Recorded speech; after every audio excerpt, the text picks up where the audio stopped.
Robby, what is on your radar today? Oh, you're going to like this one, Brianna. Eric Greitens is a Republican politician, the former governor of Missouri, and a current candidate for Missouri's Senate seat. He's running in the GOP primary to replace Senator Roy Blunt, who is not seeking re-election. Now, Greitens is in fact a disgraced former governor. He, while in office, was charged with felony invasion of privacy after having an affair with his hairstylist. He was accused of taking intimate pictures of her and threatening to blackmail her if she ever revealed the affair. Subsequently, Greitens had admitted to that part of it while denying the blackmail aspect. Facing impeachment, he resigned from office in 2018 after serving fewer than 2 years as governor. Now he's getting back into politics and running for the Senate. His campaign has been condemned by Republican Senator Josh Hawley, who's Missouri's other senator, and actually investigated Greitens while previously serving as the state's attorney general. Citing allegations that Greitens physically abused his wife and son, Hawley tweeted that Greitens, quote, belongs in handcuffs, not the United States Senate.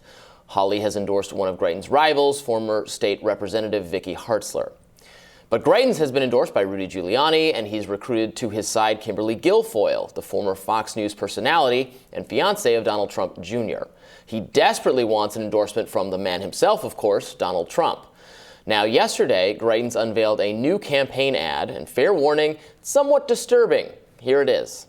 I'm Eric Greitens, Navy SEAL, and today we're going rhino hunting. The rhino feeds on corruption and is marked by the stripes of cowardice.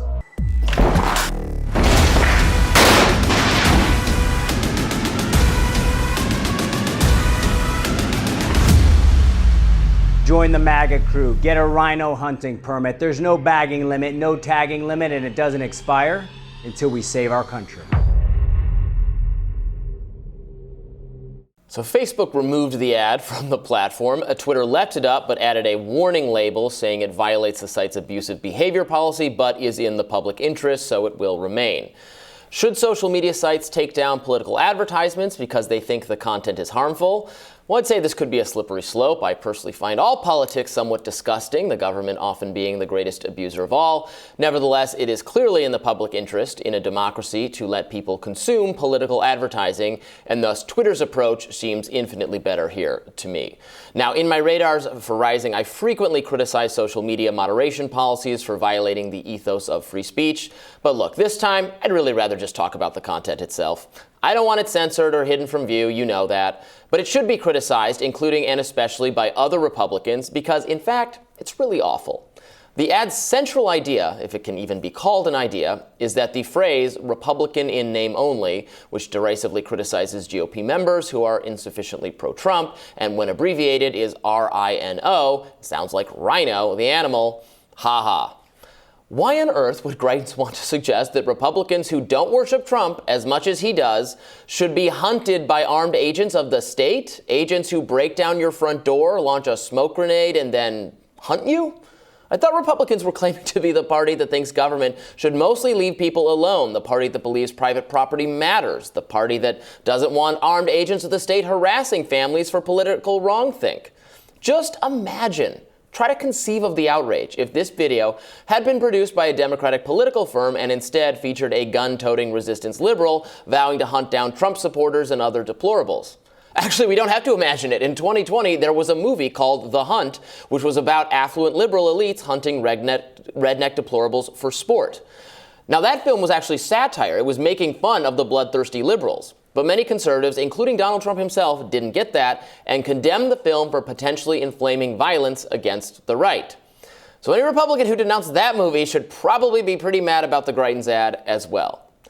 Now, in addition to this political ad being inflammatory and just plain bad, it betrays what I think is an unhealthy obsession in some corners of the Republican far right with courting the most Trumpy of Trump world, including Trump himself, by engaging in edgy and unproductive, provocative stunts like this. Notice that there weren't any policy proposals in that ad. There weren't any ideas for reducing inflation, bringing down gas prices, reforming the FDA, fixing the education system, doing something different in Ukraine.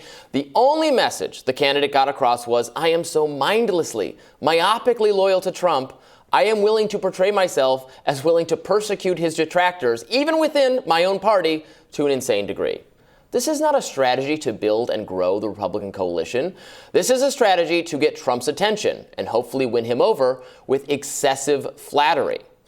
I call this rather pathetic tendency in some corners of the GOP the notice me senpai strategy. It's a popular online GIF and series of memes that makes fun of Japanese anime characters who are desperate to win the affection and appreciation of the senpai, the master. Does that sound like anyone we know? Yeah, it describes far too many Republicans, far too many still obsessed with the approval of Trump. Who, by the way, I think Trump loves to be flattered, but even Trump has sometimes complained about, like, he thinks Hannity's level of flattery is way over the top. Weak. And it's weak stuff. It's obsequious. It's yes. over the top. Yeah. Yeah. So you said you hadn't seen that ad yet. I hadn't seen that ad yet. Holy smokes! What an ad. I mean, it's nuts. If it didn't raise the potential specter of kind of violence against your political opponents, it would be hilarious because it does seem so gratuitous. Yeah. And I don't know. I'm trying to describe this without using a word that rhymes with buck. But like the energy is it's kind of pathetic. And I think your really solid point here is that the ad doesn't say a single thing about what he's offering to his constituents. Even if you're willing to put aside all of his personal scandal and blackmailing a woman that he was in an affair with and all of that stuff, which I tend to agree should be disqualifying considering we have 330 million people in this country, many of them qualified to hold public office. I think we can find some folks that don't have that kind of dirt in their background. Even if you're willing to ignore all of that, it has to be for a reason. Some people on the left, some liberals argue, let's say Al Franken was thrown under the bus and, he shouldn't have gotten Me Too because of all that he had to offer to the Democratic Party. He was a uniquely kind of gregarious, warm, funny guy who could have survived in the Trump era and been a good counterbalance to that kind of like sideshow media frenzy that was happening during Trump. Those are reasons, whether or not you agree with that argument, those are substantive reasons why you would say, let's rehabilitate someone who's done something wrong. I'm not seeing the case being made for this guy. All I'm seeing is bang, bang, hit him up. Yeah, no, and it was potentially criminal behavior. I mean, blackmail, that kind of stuff, allegations that he physically abused wife and child. Right. I'm a Me Too contrarian. I think some of the Me Too stuff, possibly like the Al Franken case, went too far. Some other things, Aziz Ansari, I know you feel the same way in that one. Relationships can be bad and messy. Dates can be bad and messy. This clearly went beyond that. And also, we expect pretty near perfect behavior from our political class as they work for us. We get to decide on them. Right? I'm not saying he should have never had a job again, I guess, although the blackmail thing is going beyond just regular messy behavior. And abuse is not great. And I mean, I don't want to make it all about this, but there's all of this documented, research about the relationship between people who have done spousal abuse and a lot of these gun crimes that we've seen. And it's a point that comes up when we're talking about background checks, and what we're checking for is, have you been a domestic abuser before in your past? Because there's a correlation between that and gun violence. And why him? There are other people running in the primary whose political views are just as down the line conservative Republican aligned with Trump.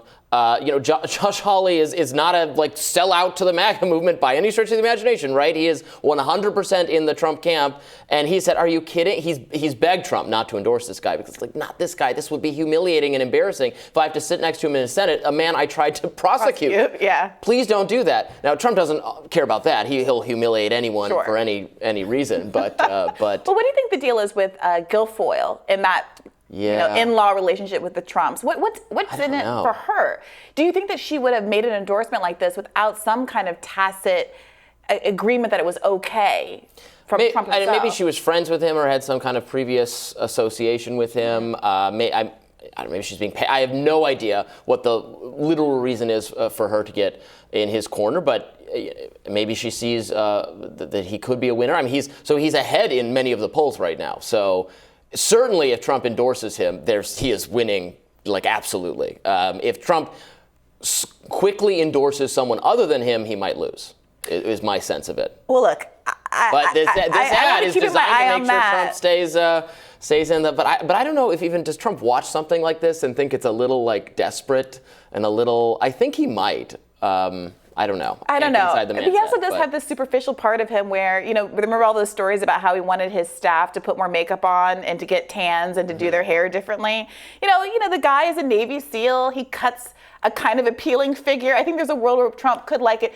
Who can say? All I know, Robbie, is that I thank you for reminding me about the movie The Hunt, which I think was probably the last movie I saw in theaters pre-COVID, taking me back to a better time. And I really enjoyed that, Raider. You're right. I did not see the movie. I wanted to see the movie because Damon Lindelof was a writer on it. I'm a huge fan of Damon Lindelof. He did Lost. He did Watchmen. He did Leftovers, all shows that I love.